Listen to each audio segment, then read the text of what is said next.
Victoria Volodina from the University of Exeter. Thank you everyone for your attention, and a couple of points that I should mention. So I don't work with brain models at all. I come from a completely different community. I mostly work on uncertainty quantification methods and mostly for climate models, and thanks to some of my collaborators like Mihaela Pon and Mitchell Kolbag that allow me to work a bit with cardiovascular simulators. So the title is a bit oversell, and it's due to Peter Chalner fault.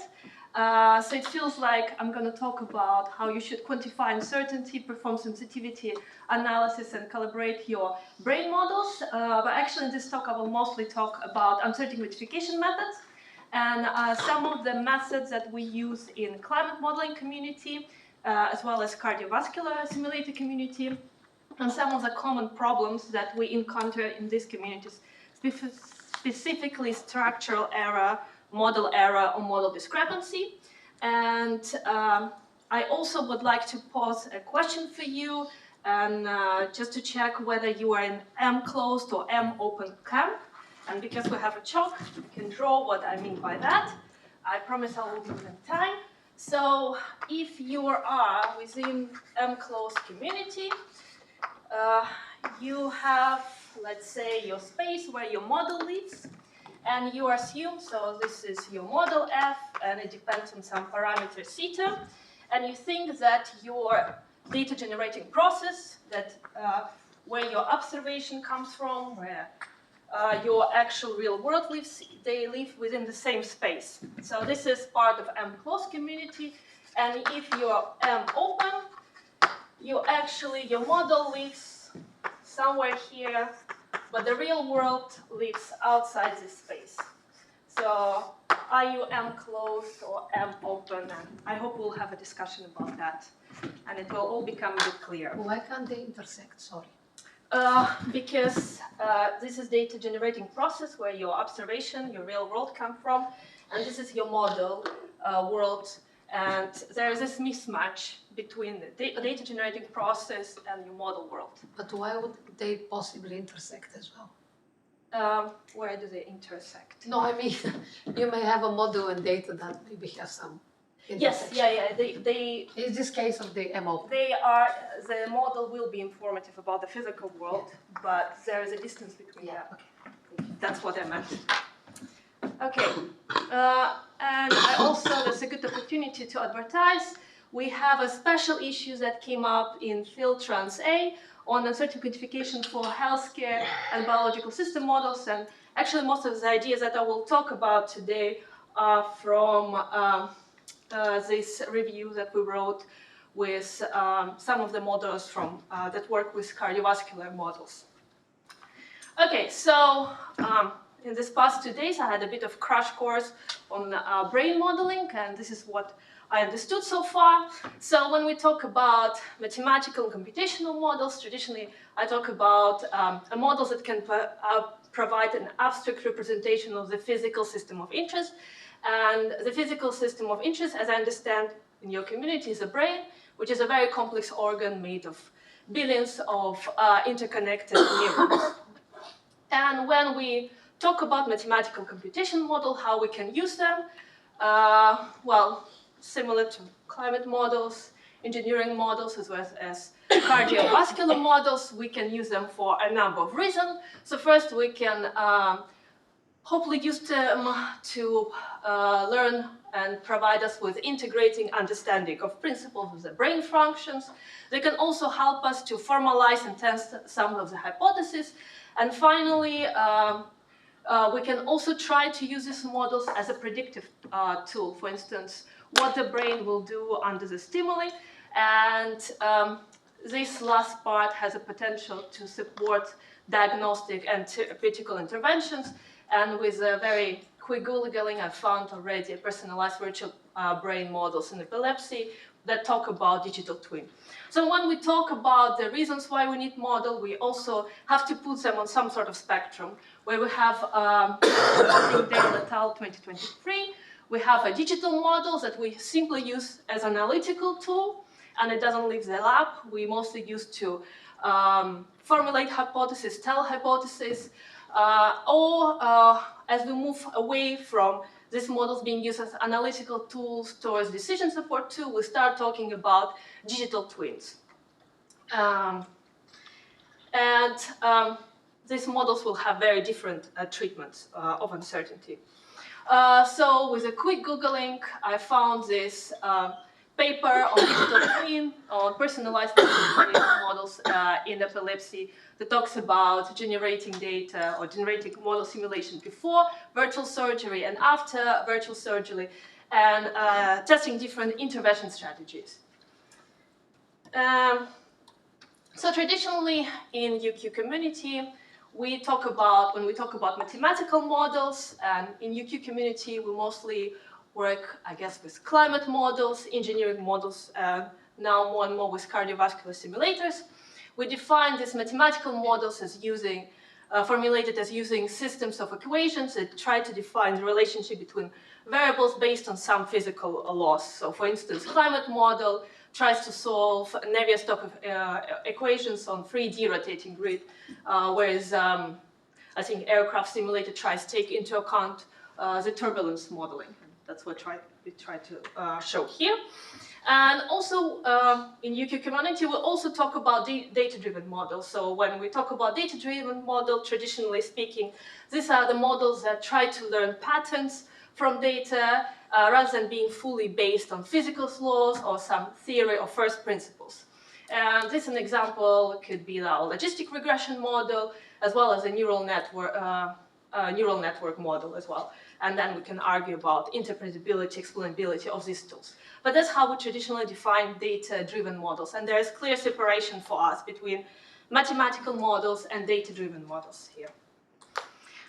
So when we look at computational models of the brain, and that's what I understand so far, I do understand that there's a certain hierarchy of brain models, but if we try to talk about brain models that have a potential to be used as digital twins, the story is a bit different, and we will notice that it's actually a mix of both first principle models and data-driven models. That's a bit unusual for most of the mathematical models that we work with.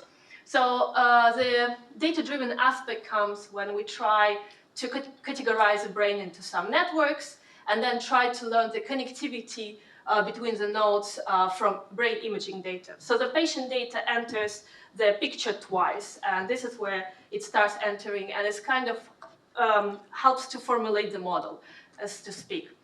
And then after this, we have a full set of reconstructed structural connections that defines the patient connextome, and this is what I understand from here. And then each node is assigned a computational model of average neural activity, neural mass model. Again, this is not my work. This is a virtual brain model paper that I mentioned before.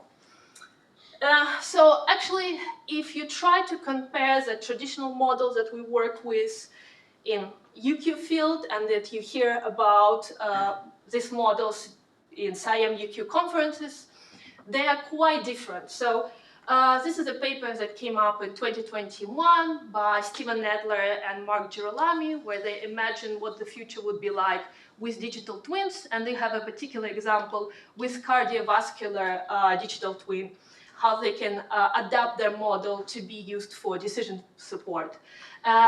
And of course, they're quite biased because Steven Nedler is a cardiovascular modeler. So what you can see here is, well, I hope you can see here, is they have a computational model of the heart, and then they imagine that the patient arrives and we take ECG scan, and then using this ECG scan, we try to match the computational model produced by Steven Nedler and the ECG of the patient to learn some of the parameters. And these parameters will determine some of the key characteristics of the heart. And then they imagine that they will be doing it multiple times throughout the patient stay at the hospital. So again, you will notice that the patient data only enters once. We still have just a set computational model for cardiovascular system, and we only take ECG scans once a day, let's say, and they inform us about some of the parameters of this cardiovascular model. With brain model, it's a bit different, and that's what I mentioned before. It's, so to speak, data-driven and first principle-driven, where you actually construct your chronotome using imaging data, and then you're finally at this level where you have a virtual brain model for this patient, and then you do an inverse problem here to learn some of the key parameters of this model and simulate some data. And this is simulated CEEG.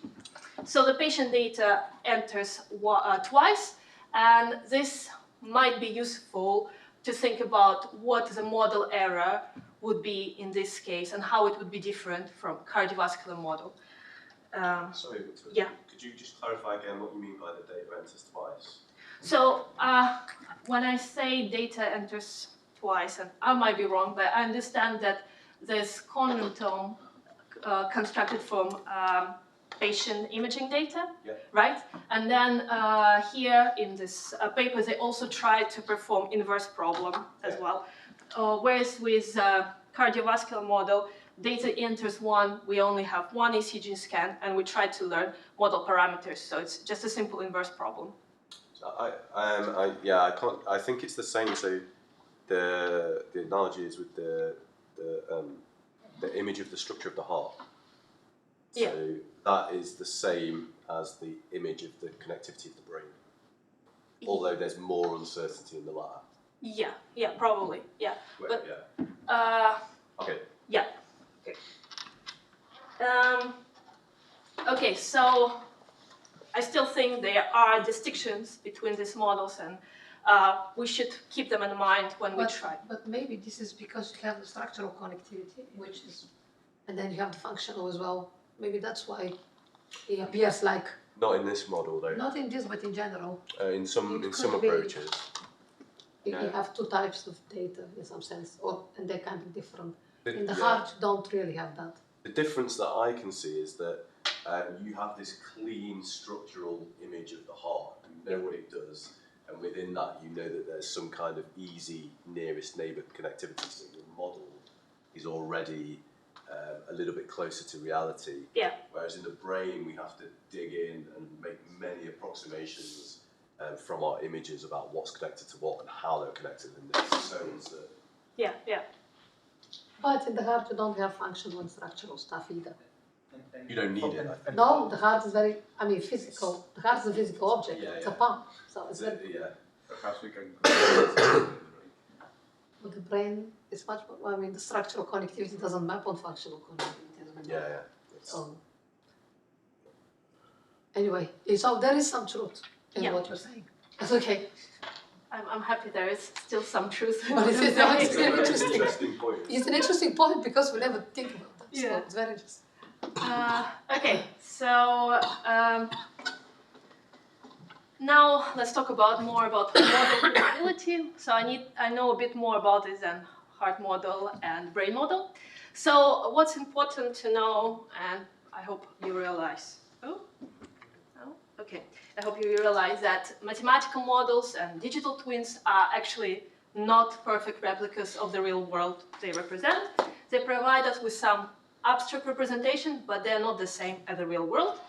And actually, to support high-stake decisions, the one that they were discussing in the Lancet paper, using the digital twin or mathematical models, we need to ensure that predictions produced by these models are actually credible. And there has been a lot of literature on model credibility, what model credibility actually means.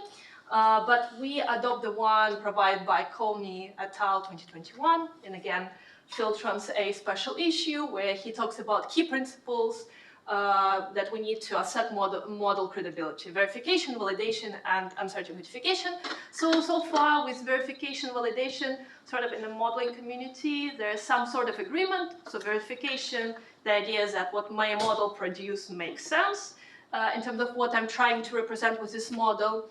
Validation is sort of the equations inside the model, again, make sense. There is no error, no software error. And finally, uncertain quantification, this is kind of the most unknown and debatable subject. What does it mean, and how do we put it in practice to test model credibility? And it's a very important topic. So what do we mean by uncertain quantification? Well, probably you know what uncertain quantification is, but I'm here to teach you about it.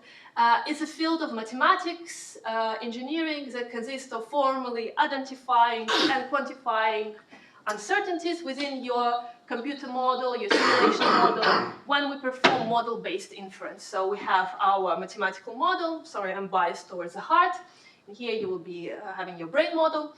And then we have some observations, and we're trying to connect them in some meaningful way to make some inference about some physical process of interest of human heart in this sense. And we're trying to reach some ground truths, but as this little cartoon shows, we might never reach this ground truth. But we're trying to get closer to it.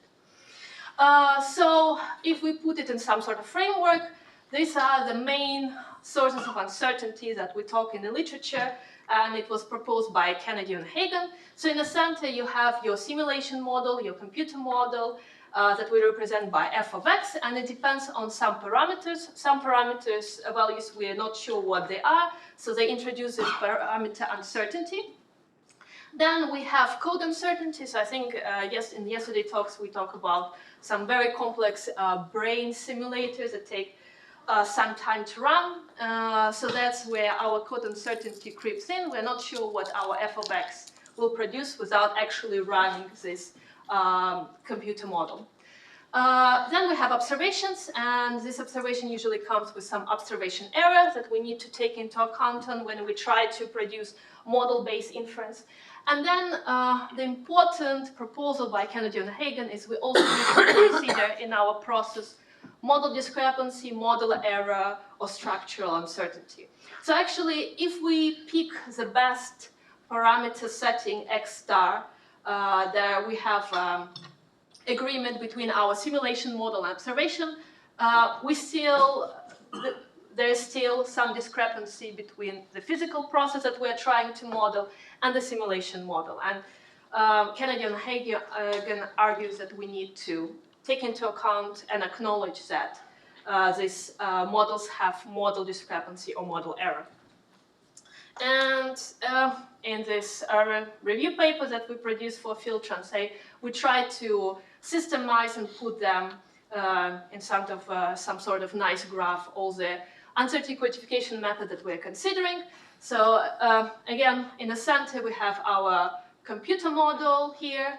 There's a big field of studies on experimental design for computer models, building surrogate models for your f of x. And then we talk about forward UQ that contains uncertainty analysis, sensitivity analysis, and an inverse UQ. And you have different flavors of inverse UQ. And you see how they are all interconnected.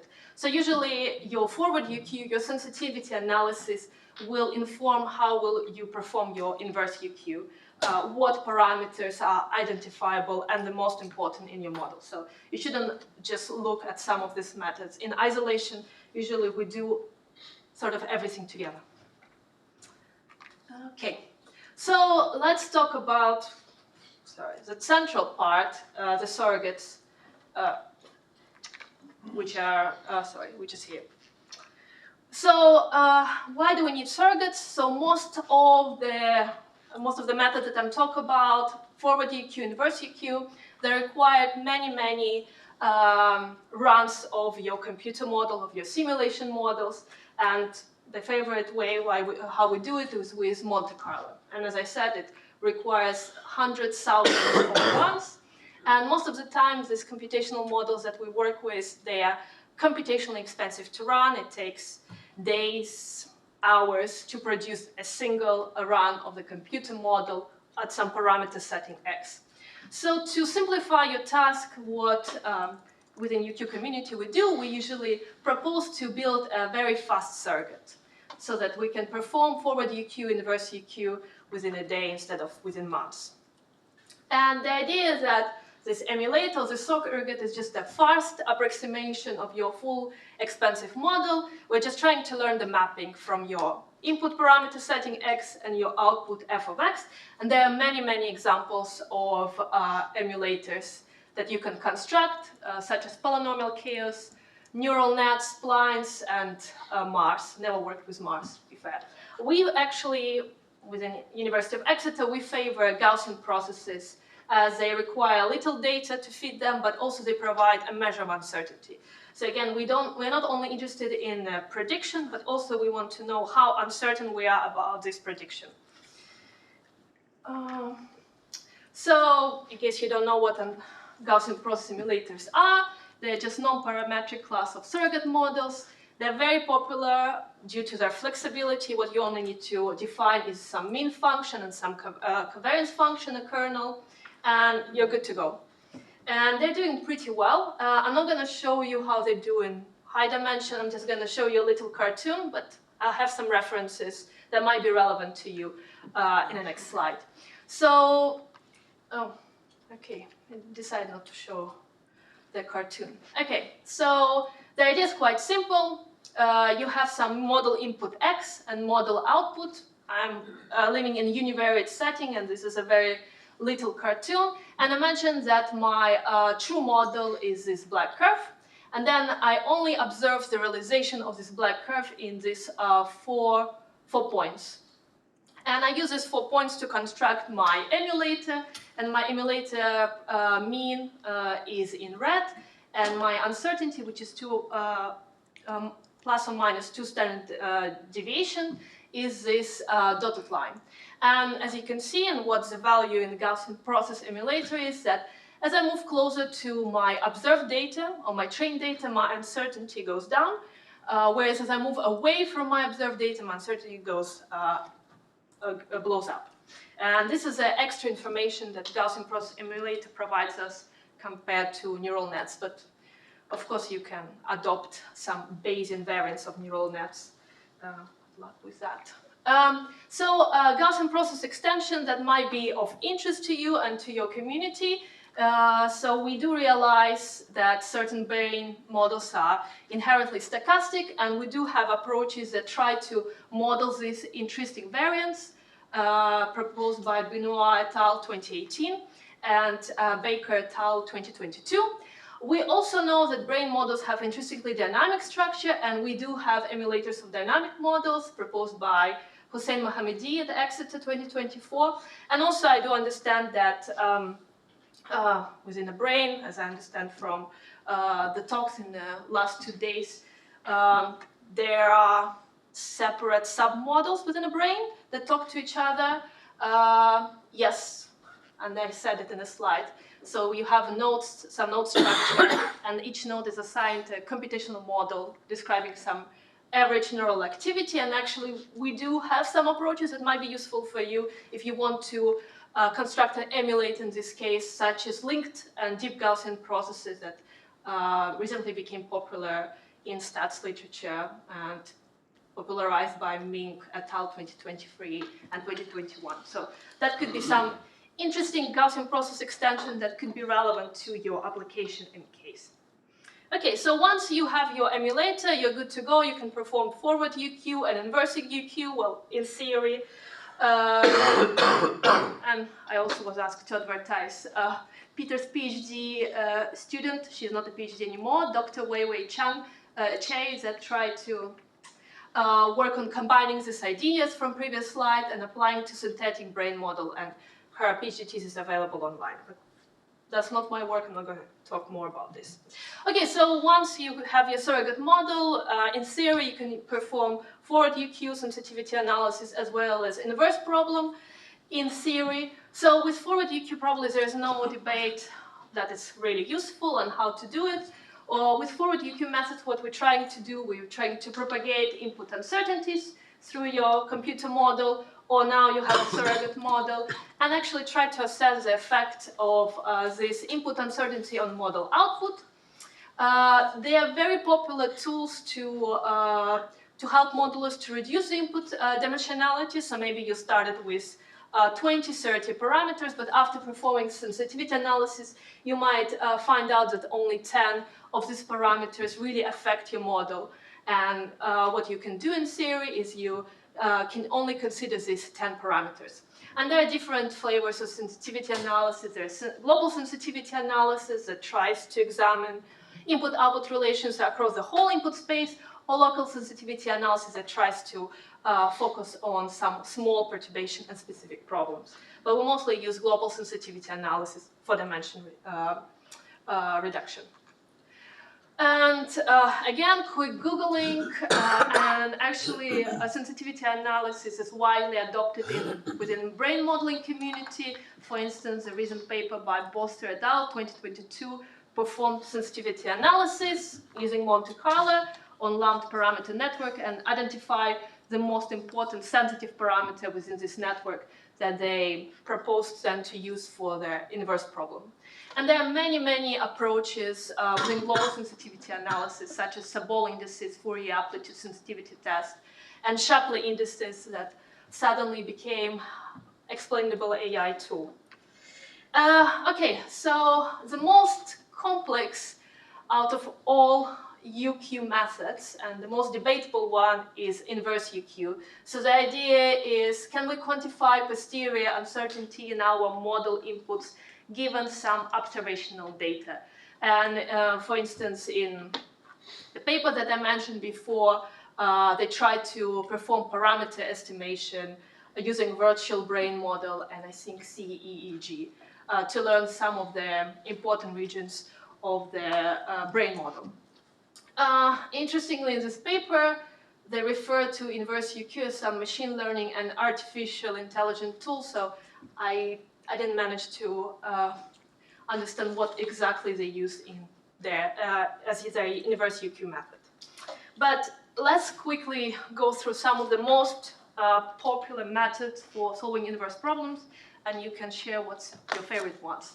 So very common is to solve the inverse problem to learn model parameters is to define some distance function between your simulations and observations, such as least square, and try to minimize it. And most of the time, and that's why I have a smiley face, you're given one deterministic single best set of parameters, which is great. But a big issue is these optimization problems are often ill-posed, so you might end up in one of the multiple local optima. And there is also a danger of overfitting. So you're doing well on the specific patient data, but if you try to generalize it outside, how well will it do? And it's not really clear how well it will do. Then what we can do, we can adopt a Bayesian approach to inverse problem, proposed by Andrew Stewart, where we try to represent our observations at I as some realization of your model at some perfect parameter setting X star plus some observational error. And this observational error is usually zero mean random variable, and we usually talk about it as observational noise. And this approach, what's amazing about it, it now provides some observational uncertainty. So now we have a posterior distribution on X star given our Z. And what is great, it also considers observational error, but there is a big but. There's a paper by Jenny Branjo, I can't pronounce her name, and Antonio Hagen in inverse problems that considered different model discrepancy strategy using a very simple one-dimensional function, which I really like. And it's a really nice paper. I really recommend to read it. So the idea that they have here is, again, you have just one input, one output. X is your effort, Y is your work. And then you have some observations that came from some true process. And I mean, this is a toy example, and they have an equation for this true process here. But then they also have this simple machinery, which is this green line. And you can see there is this discrepancy between the true process, which is this pink line, hope you see it, and the simple machinery, which is this green line. And also the simple machinery, they run it at some perfect parameter setting, 0.65. So in this paper, what they're trying to do, they're trying to learn this theta parameter, and in their case, this theta parameter, the ideal parameter setting is theta equals 0.65. And also, once they learn this parameter setting, they want to produce some predictions from this simple machinery. So if you try to adopt the previous approach, where you just have this observational error, what will happen is the posterior distribution that you learn with no model discrepancy will be here, which is very far from your theta star. And the more observation you get, so the more observations, these dots you get, the more certain you become about the wrong answer. And the predictions that you produce that will be informative about your real world, again, are very far from the true physical process. So that's quite a problem, right? Because the more data you get, the more uncertain you are about, sorry. What were the priors they used? I can imagine this happening because they start with a rubbish prior, so rubbish. They used uniform price. Sorry? They use uniform price, non-informative price. But if they use a uniform priors outside that doesn't involve the true value, they're bound to fail. And is this what they do? No, they use uniform price for theta, but because they don't take into account that there is this discrepancy between simple machinery and the two process, they end up in the wrong space anyway. And I have this paper references. There's really cool paper. So what Tonya Hagen and Mark Kennedy come up with, okay, we now need to acknowledge that we have this model discrepancy. And the idea that they introduced, and this is Kennedy and Hagen 2001, is the idea of best input approach. So, okay, we have this observation that, and we think that it come up from some physical process of interest plus some observation error E. So Y is your quantity of interest that we're trying to measure or represent, and E is this observation error. And the idea of best input approach, it's introduced by Kennedy Hagen. It still assumes that there is this best input parameter setting star, but they also introduce this model discrepancy term. So what they're saying is, even though we run our computer model, our mathematical model at some perfect parameter setting x star, there is still a distance, there's still this difference between our physical process of interest y and the computer model run at the best input parameter setting x star. And this term is, they call it model discrepancy, structural error. And the idea is that now we will introduce it in our statistical model.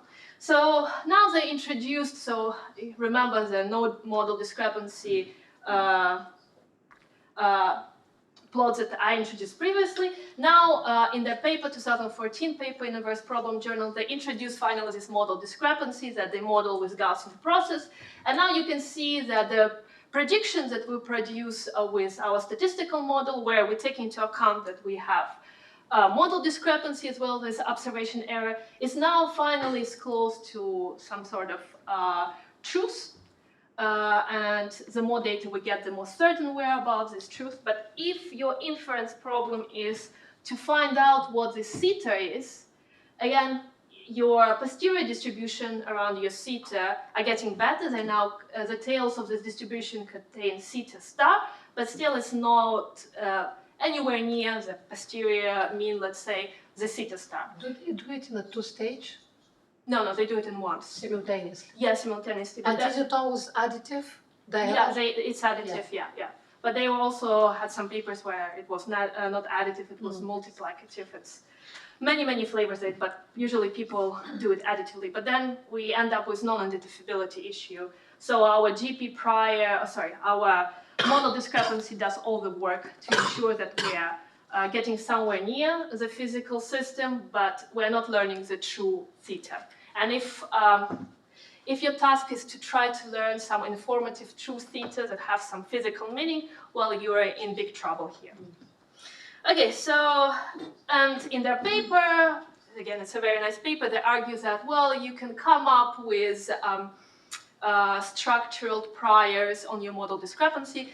Of course, it's very easy to say when we work with 1D problems, but what would be your structural prior on your model error for your brain model? I'm not so sure how you even go around this model. So in the last 5 minutes, I'll hope to talk about the approach that people in Durham and Exeter work on, called history matching. So the idea is that instead of learning this perfect parameter setting theta star, instead we're trying to iteratively rule out some regions of parameter space using some implausibility or distance function, where we're comparing the observation to our simulator computer model output. And again, as I said, that probably your computer model is very expensive to run. So instead, we're going to use surrogate model inside. So that's why I have expectation of f of x and variance of x. And this now distance function is weighted by different sources of uncertainty. So your emulate uncertainty, your observation uncertainty, as well as your model error that now just a single number. And the idea is that we want to end up with this space called not ruled out space, where we have all the input parameters setting x, for which this implausibility function is less than some threshold. And we also have different guidelines how to choose this threshold. So I'll go quickly. This is a very busy example, let's say. So let's say this in green is your true computer model. If I could run it at all the input parameters setting x, and I only observed this model at with 3 runs. And now I built my emulator, which is this just black lines. And here I have my observation in blue, and I also the error bars represent the observation uncertainty and model uncertainty. And then if I perform history matching, I end up with this purple space. So there where I have at the current stage of my modeling process, this is where I have acceptable runs between my observation and computer model given all the sources of uncertainty. What's great about history matching, you can perform it as many times as you want. So the idea is that most of this purple space is driven by uncertainty by my emulator. So what I can do is I can generate extra runs from this reduced space to produce a more accurate emulator and perform the process of history matching one more time. And this is what I do here. So now I have a more accurate emulator. My uncertainty bands about mean reduced, so I end up with a much smaller parameter space. And again, I can do it many, many times to reduce the space even further. So at wave 3, we perform it in waves, I end up with this too little purple space. So this is much easier than Bayesian calibration.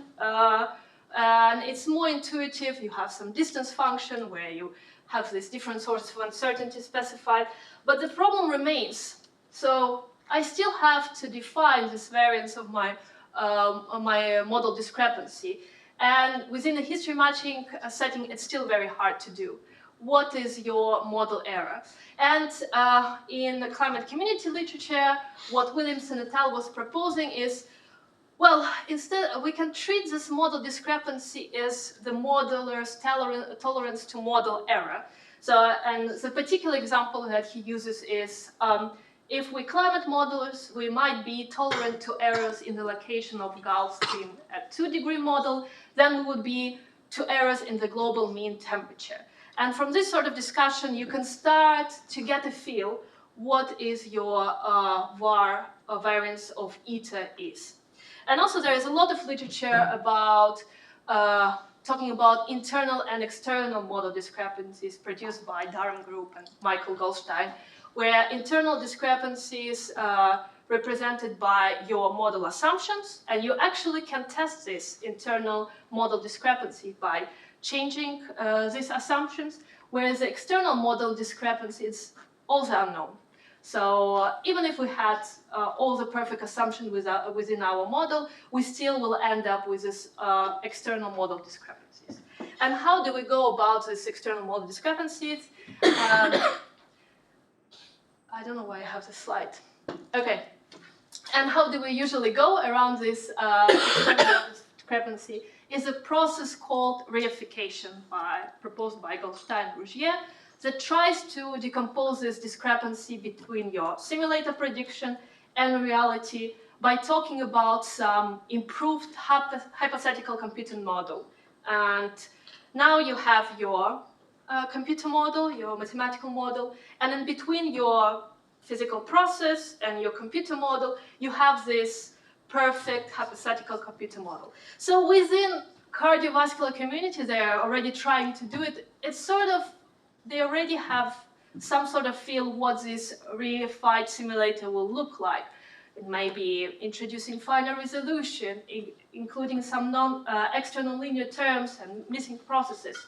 But within the brain modeling community, well, what this reified simulator will look like, we don't really know.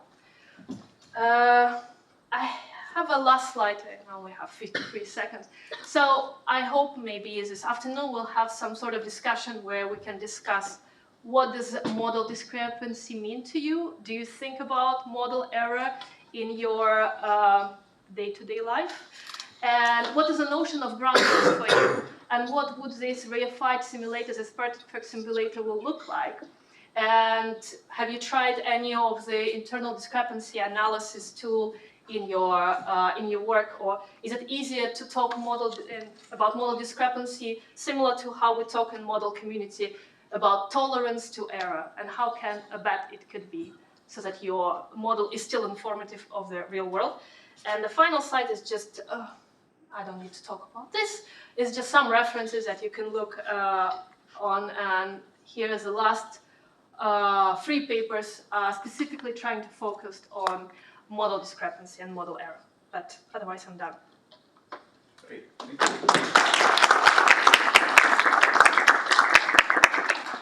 Really nice talk. Any questions for Victoria? That was a super important talk, thank you. And yeah, it'd be nice to have these discussions later. There's identifying the differences between the fields where these kinds of approaches have been used and the brain modelling field, I think is going to be really interesting. Yeah. But the thing that leaps out to me, and you probably discussed with Dom as well, is about the complicated landscapes that we have, where the functions that we might try and emulate are not smooth or they're discontinuous, for example. Yeah. How far advanced are technologies to deal with some of those issues, or do we need to be thinking about brain models in order to advance those? I really think you should think about brain models as some of the key characteristics that you have in brain models to advance the emulation technologies. Yeah. So for instance, most of the stuff like spatial temporal emulation stuff that's been proposed, it was proposed because of their requirements and demand from climate model community, because they work with spatial temporal fields. Yeah. And most of the projects that they have, they actually include a team of statisticians. They work specifically on UQ method for this field. So I think it needs to kind of work in collaboration, and it needs to inform, this method usually needs to be informed by some demand from, I guess, your community. There's heaps we can do on discontinuities, networks, for example. Yeah. Yes. I really agree with the definition you gave of the talk. It's not just an excellent talk, the one you gave. I think it's an important. Yeah. It is important what we talked about, and it will be important.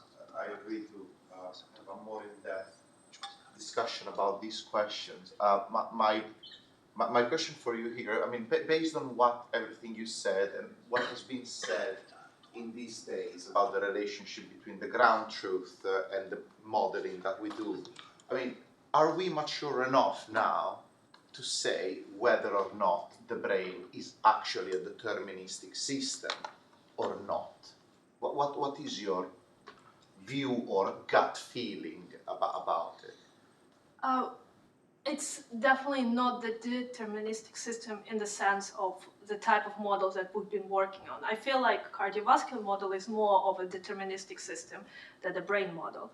And I feel like there needs to be approaches that take into account of these caveats, both from emulation strategy, but also the way you perform inverse problems as well. But then to follow up on that, the question is why is not deterministic? At the end of the day, it's just proteins and fats and amino acids and water interacting with each other, and these are deterministic systems, right? Why is Maybe it? because the heart deals with the mechanics of something and the brain Yeah. with the transfer of information. No, sorry, I didn't get that. So maybe that's the difference. I think the difference probably, and that's why, no The offense, I function, don't. it's the function of The the purpose brain of is the very brain. different than the heart. Heart is just a To me, the physical biggest object. difference It's a between pump. these two systems is really in the model. So, you had this striking parallel, and I really appreciated that you put them Yeah. on the map for discussion. We do so. Any cardiac models, or even any cardiovascular models, are based on physics. And what I've been trying to say, I think now it's the third day in a row, that we have a biophysical model for the microscopic neurons. We do not have a biophysical model, including the one that Victor Jerza put forward and I work on. They're not biophysical. They're not based on physics. They're based on mechanisms that we think are, inferential. What do you mean they're not based on physics? I mean, it is a physical object. There's no No, they're based on Navier-Stokes. phenomenology. These are not Navier-Stokes equivalent for fluid Exactly, dynamics. there's They're phenomenology. not like, and they're cool models that I want to continue using. They're not based on that. They're based on something else. You start from particles, then you start making assumptions. At some point, you stop believing your assumptions because the only thing you do is you need something tractable, and that's where the model comes in.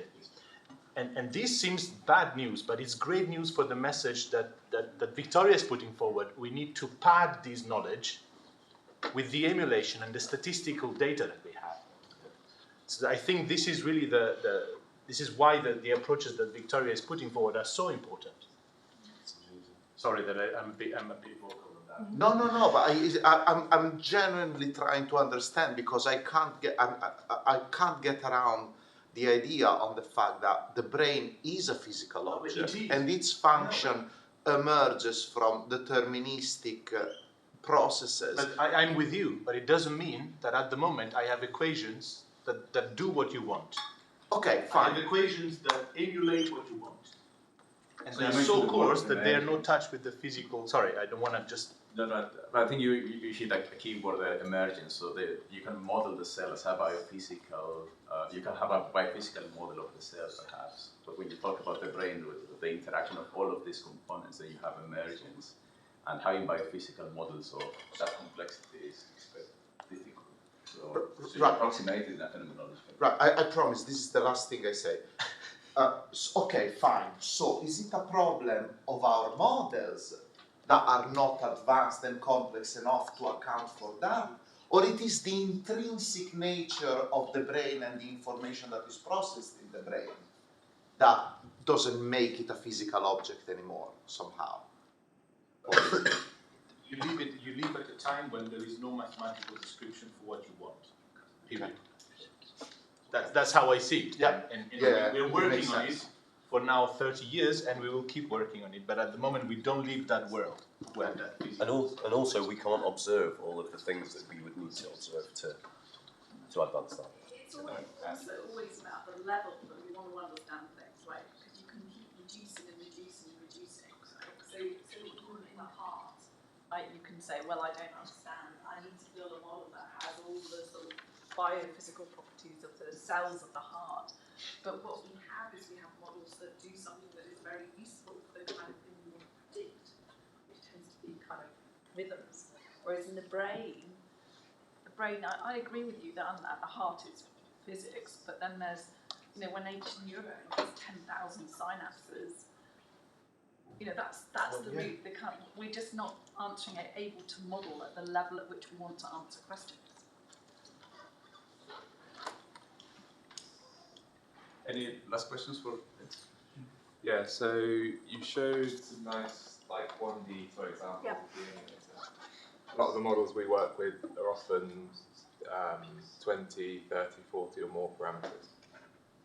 So I suppose my question is, how well do these emulators work in high dimensional spaces, or is that where we need to start thinking about the sensitivity analysis stuff we talked about? Well, is it high dimensional in input-output space, or? In terms of, I suppose I was thinking the inputs of the number of parameters that you might vary, we might search over. It's getting better, but probably we'll still recommend sensitivity analysis to try to identify the most important inputs. But it's definitely doing better, and then there are different variants of emulators, right? So you can always perform dimension reduction. You kind of have to. Yeah. You can imagine your space, implausibility space is humongous if you have all your 30 parameters or whatever. But then maybe when you perform history matching and you gradually start reducing the space, right, and you train your emulator and it will become more and more accurate, you'll learn the most meaningful relationship between these parameters. Again, it depends case by case. And yeah, that's why it's important for us to work together. We cannot be working in isolation. And I guess the last point about model discrepancy, it's not like it's all figured out in climate community or cardiovascular community, but they have the groups that talk to each other a lot. And I guess like within climate community, IPCC really helps when they actually have to submit model runs and they actually have to report how they do model calibration and disclose the whole process. So it's kind of very much community driven. And once you start talking to each other, you can kind of come up with your own notion what model discrepancy means to you and to your community. Yeah, I think there's loads we can learn from the climate models and the statistical computation. Great. So I think there was a group photo in the program, but let's thank our speaker one more time.